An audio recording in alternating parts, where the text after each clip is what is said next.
Power. Resistance. These concepts have been with us throughout human history, and their presence has never been felt more by our generation than within our current social and political climate.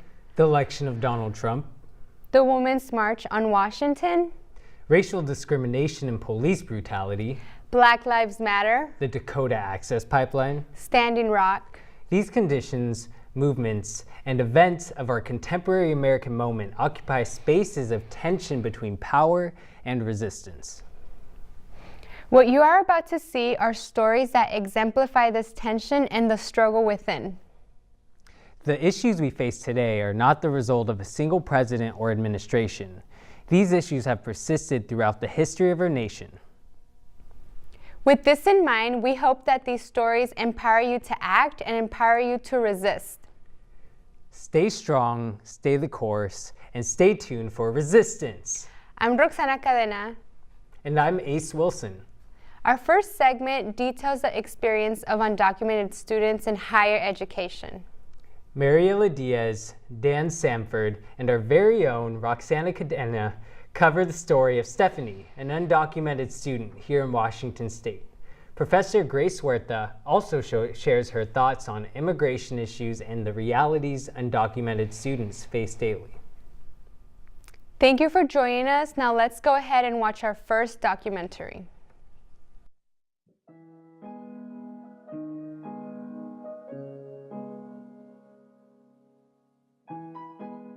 My name is Grace Huerta, and I'm a faculty member at the Evergreen State College, and I teach educational policy and ESL.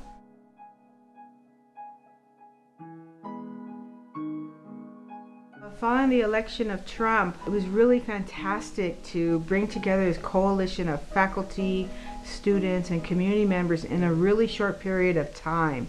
Well, of course, we would love the college to have agreed to designate our institution as a sanctuary campus. And we like to think that through our petition work, which we gained over 800 signatures, we are hoping that through the power of our community that the cause will continue to articulate exactly what they plan to do. And we are still on that path.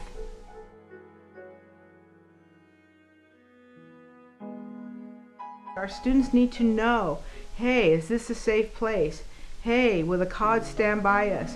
Hey, will the faculty and student affairs, will they come forward in times of need? And we have identified that we need faculty and staff training so that we know how to support our students. I do think over the course of time and many conversations and the coalitions coming together that we are now hopefully getting things done.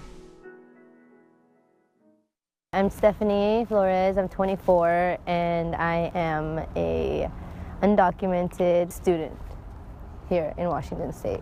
When I was a junior in high school, we started applying for schools and scholarships in FAFSA, and I was not aware that I did not qualify for FAFSA. My parents and my immediate family were not aware of any ways to help me. So I went to Wenatchee Valley College, and I got a scholarship playing soccer, and they covered 75% of my tuition from the scholarship, and I just had to come up with the resting 25%. It was only for a year, so when that last quarter, which passed a year, came up, and I came out as a lesbian to my parents, I got cut off completely from the family, from any funds, from them providing any assistance for me to finish the last 3 classes. 15 credits I had left to graduate with my AA. So I dropped out, and ever since then I haven't stopped working.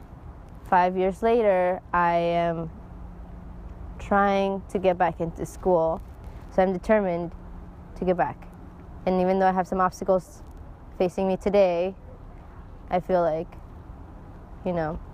all of the years and all of the time that I have spent outside of school is more of a motivation to get back into school and to finish my education and finish what I started and further it and become the teacher that I would like to become.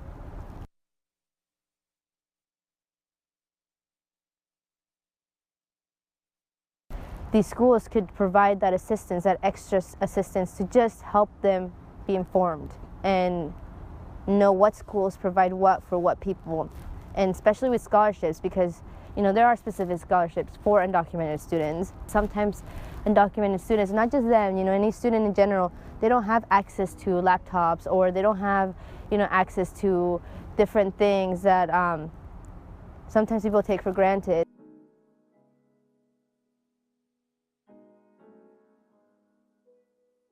If you want to further your education, there's always a way. And if you have the drive and you are striving to accomplish all your aspirations and become what you want to be and help this world out for it to be better, then don't stop. Keep pushing and push through the obstacles and face all these obstacles strong. I don't always know the status of many of my students in terms of their citizenship.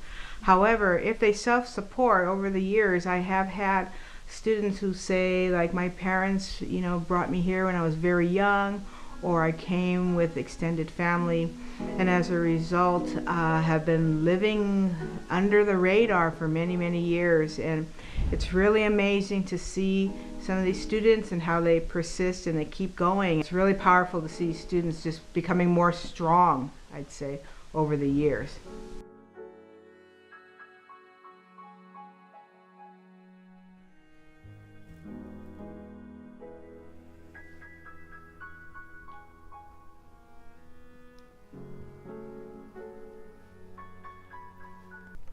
Wow, that is something I don't have to struggle with, so it's really nice to see someone with personal experience speak for themselves. I agree. It's important to have first-hand accounts because mainstream media often frames stories in a way where we don't hear their complexities. If you are an undocumented student and are looking for more information, visit evergreen.edu/equity/undocumented.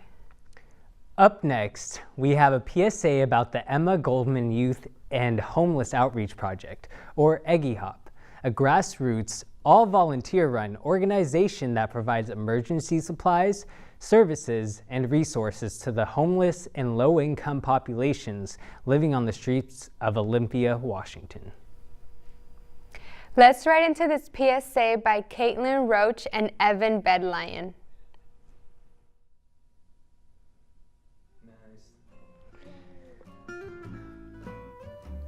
Looking for ways to help the homeless youth in Olympia? EGGY-HOP gives you this chance. EGGY-HOP is a local volunteer-based organization that brings hope to the homeless youth of Olympia. By donating socks, beanies, and medical supplies, you can put a smile on a youth's face. Help those in need.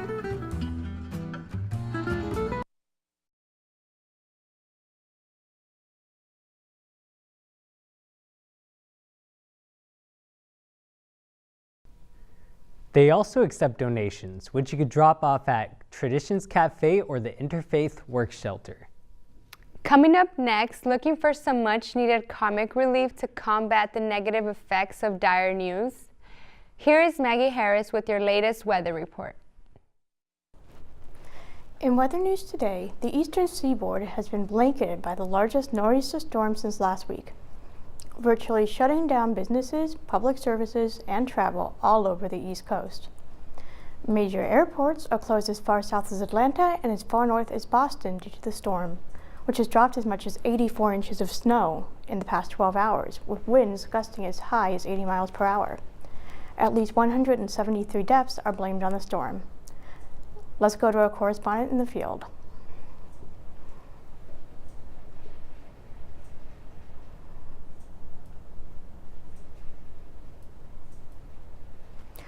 A White House spokesperson has released this statement.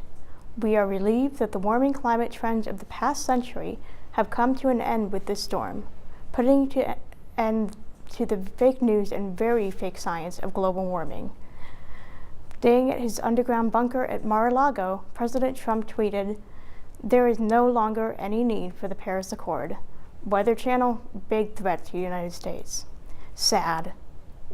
Meanwhile, polar bears are dying for some reason. Well, you know what? Who needs those things? They're terrifying. Have you seen all the ones at the zoos instead of our own grizzly bears? They're coming into America and they're taking our bears' jobs. Now back to Ace and Roxana. So much for our vacation plans. Our next documentary by Philip Robertson and Steven Zuloff details the experiences of students of color here at the Evergreen State College and why they chose to attend Evergreen. The documentary will explore problems some students experience and ways in which faculty and non-POC students can become more aware of how much space they take up in the classroom.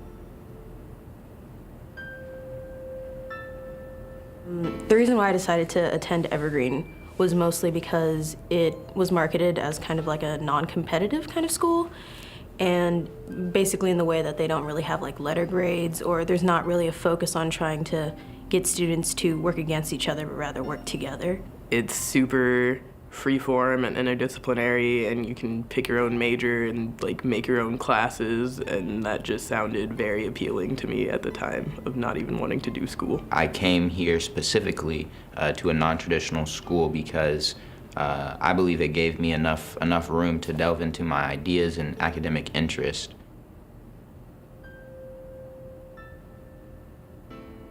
Being a person of color at Evergreen is difficult just because it's a mostly predominantly white school, which makes it hard to find your people. There's no instruction guides, there's no guidelines, there's no manual for it, so being a student of color, it's kind of difficult in that sense. First coming here, it can feel at least like isolation.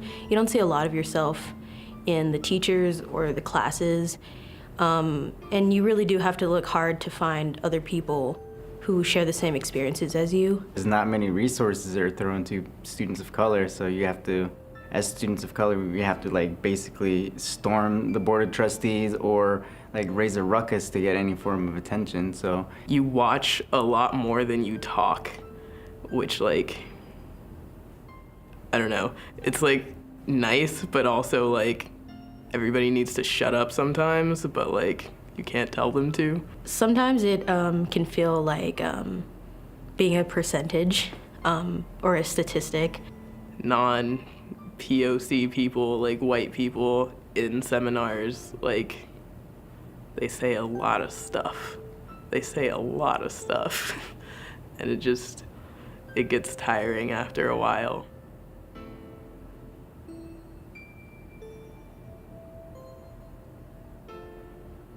I think that the biggest problem that students of color have at Evergreen is not feeling welcome, in the classroom and on campus, and people putting up white supremacist flyers every now and then, the typical. Really, with anything else, talking about it. If people don't talk about it, if the admin, faculty, or the staff aren't talking to the students, then they're not gonna know what the needs are. So that's basically the most bottom line, baseline step is talking about it. And you can't assume and you can't pretend you know, and you can't try to dish out what you think is a good solution to something you didn't even know about. So first step is talking about it. Being willing to engage in the most uncomfortable situations and being willing to sit in the most unconvincing arenas so that we can actually go into what's making this institution so great, what's making this institution not meet the needs of people of color. So it does take the willingness to, make time in the day to hear what's out there. The fact that there's not many of us, the fact that the school doesn't really do much to accommodate us. Faculty should have the vocabulary and the rhetoric when talking about students of color and retention rates and stuff like that. They should be aware that, I don't even know if some of the faculty are consciously aware that most of their classes are white, and that the very few people of color or students of color that are in their classes are facing I'd say isolation in class, and sometimes are pushed out of these classes, and sometimes the faculty won't even know.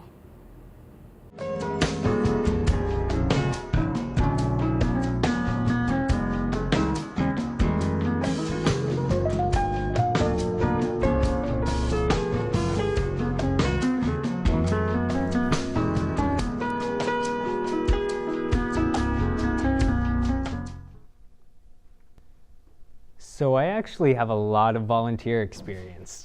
You do? Do you want to share? Yeah, I sure do. So my first time volunteering was when I was 7 years old.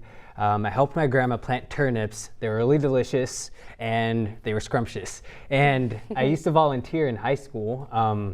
I went and I volunteered at my local food bank, and that was really wonderful. It was really, really powerful to be able to give back to a community that has given so much to me.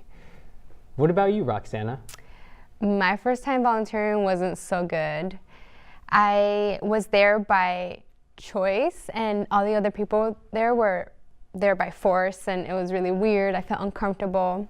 But other than that, the other volunteering opportunities have been really great, like making hiking trails in Wenatchee. Oh, wow. Well, that's wonderful. I really recommend people volunteer. You can change someone's life just by volunteering. Up next, we welcome activist, Evergreen student Miriam Padilla into our studios for a live interview with Stone Mills to talk about former political prisoner Nestora Salgado. She'll talk about her involvement in the release of Salgado, the hardships along the way, and why it's important to resist. Hi, I'm Stone Mills. In 2012, Nestora Salgado, a community activist in southern Mexico, organized a community police force to protect her hometown from drug cartels after corrupt authorities failed to do so themselves. Later, Salgado was arrested and jailed under erroneous charges of kidnapping. After spending 21 months in jail, Salgado was finally released in 2016 after a long campaign for her innocence. Joining me live today is Miriam Padilla, an activist and Evergreen student who was involved in campaigning for Salgado's release. Miriam, welcome to the program. Thank you. I just want to start off, what organizations do you work with? I'm a member of the Freedom Socialist Party, which is a socialist feminist organization in Seattle. Great. And could you elaborate on the circumstances of Nestora's imprisonment? Yeah, well, she was arrested under trumped-up charges of kidnapping, like you mentioned. She was able to arrest a public official who was caught stealing from a deceased. And so she said, well, he committed a crime, he's going to go to prison for it and has to have a trial like any other person. But what the Mexican government did was they sent the army to rescue that man who was never charged of anything, and an investigation wasn't launched, and arrested her instead. I see. And could you explain some of the obstacles you faced in ensuring Nestora's security? Yeah. During the campaigning process, every time we were able to achieve a goal or move towards a step where we were able to see Nestora come out of prison, they attacked her directly, physically, by denying her, clean water, cooked meat. They were forcing her to eat raw meat. She was being held in solitary confinement. The lights were on 24/7, and was only given about 30 to an hour per day to leave her cell. And if possible, could you give a message to our viewers about why it's important to resist? Yeah, it's critically important to resist, especially in this era of Trumpism, because here we have people who are being held against their will for bravely standing up against basic human rights. I mean, from being able to publicly speak to defending rights that really affect all of us. Maybe not directly, but they do indirectly, and sooner rather than later will be affecting us directly. Nestora is just one example of a political prisoner who was lucky enough to be able to be released, but there are over 500 political prisoners in Mexico right now, and several here in the United States alone. And it's also important to realize that Nestora's case has broader implications, from police brutality. Here we have the Black Lives Matter movement, and also environmental justice, which really resonates with the Dakota Access Pipeline and everything that has been going on in Dakota the last few months. So it's really an issue of building solidarity internationally and building it in a united front with organizations from different backgrounds and people who are either socialist or anarchist or, student activist of color, which is critically important as well. Great. Miriam, that's about all the time we have for today. Thank you for joining us. Thank you for having me. Back to Ace and Roxana. I'm so glad that Nestora was released. That was a fascinating example of resisting corrupt systems. It takes a lot of courage to stand for justice, even though there are so many systems in place that are actively working against it. Our final documentary by Juan Carlos Duran and Alex Markley and Youssef Ramini explores resisting Trump on campus, immigration, educational rights, and the necessity for the Evergreen State College to support students on campus. How will Trump's immigration and educational reforms affect access to higher education? And what does this mean for non-traditional, non-binary students?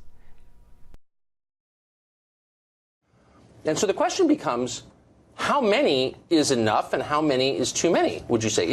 What's the ideal level of immigration? For immigrants and immigration, famously, we're all descended from immigrants. The question then becomes, what is the fascination with immigration by supporting a racially targeted ban against Muslims and migrant workers? The economic advantage may not be clearly drawn in the sand as people believe it to be. It is an integrated part of the economic model to which society runs on. Cheap labor has been historically an American tradition. The racism justified by the current administration is in place because they believe immigrants have an economic advantage, such as the opportunity to work in high-intensity labor, low-wage paying jobs, which is not enough for any American to have a middle-class standard of living. The migrant worker also faces deportation, no health care, no rights to negotiate terms, discrimination, and physical and sexual abuse. It is not the cheap labor of destitute people that are stealing jobs from Americans, but rather the full mechanization of factories and outsourcing which remove these opportunities. There is clear evidence to suggest that this argument against migrant workers is a false dichotomy. The flow of immigrants into the country, if you include like illegal immigrants, for instance, coming in annually, is less than it was before the Great Recession, annually coming in. So as a result of that, it actually goes in favor of my point, which is the more immigrants, the faster the growth. Okay. The child labor law in the U.S. is pretty good, except when it comes to agriculture. And then it has a big gaping hole. U.S. law allows children to work in agriculture at far younger ages for unlimited hours outside of school in much more dangerous conditions than any other sector. Without education, you cannot have the American dream. Some people say the American dream is dead. I don't disagree with them. The American dream is dead, but we're going to make it bigger and better and stronger than ever before. But again, without education, you can't do that. Have you had any personal experience with the Pell Grant? Not personal experience, but certainly friends and students with whom I've worked. So you have no personal experience with college financial aid or management of higher education. Mrs. DeVos, then let's start with the basics. Do you support protecting federal taxpayer dollars from waste, fraud, and abuse? Absolutely. Oh, good. So do I. Because now we all know that President-elect Trump's experience with higher education was to create a fake university, which resulted in his paying a $25 million to students that he cheated. Disorder erupted as protesters clashed with police, yet no violence was brought upon them. The unruly crowd was over 9 black students attending Little Rock Central High School. Historically, the integration of racial minorities has never been a popular sentiment to the American public. On the other side of the country, Chicanos and Latinos were working toward their own form of stability by earning the right for an education. In these examples, the courts ruled in favor of these groups organizing for their own self-determination. I think a lot of our the focus of the Equity Council, there's a few. One is certainly for our work, all of our work across the campus, to be more student-centered and to be thinking about what is it that the students need to be successful. And I do think that the other piece of it too is thinking of support not as like a reaction, not like as a need, but something that's already in place before a student even tells you that they need support. So one of the things that students have really asked us to do is to help us to learn how to bring their racialized, gendered, raced, embodied selves, their whole selves to this campus, and how to have their whole selves be expressed and supported in what they want to do in their educational journey.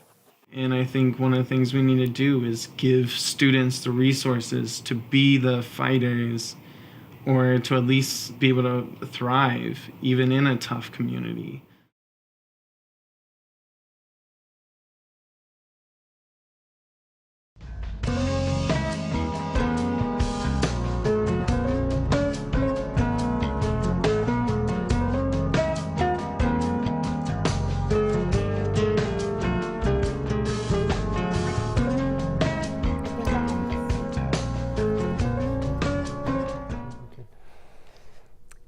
That's all we have for you today. What you have just witnessed are stories of resistance, An undocumented student, volunteer opportunities, people of color who attend Evergreen. a political prisoner.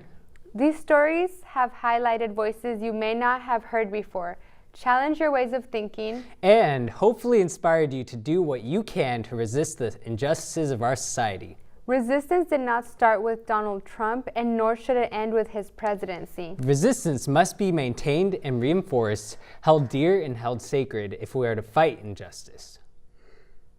If we are to stand up for those who cannot stand alone, If we seek to create a society in which oppression has been destroyed and all the rights of all humans are recognized. and for now, stay strong. Stay the course. Now go create your own story of resistance.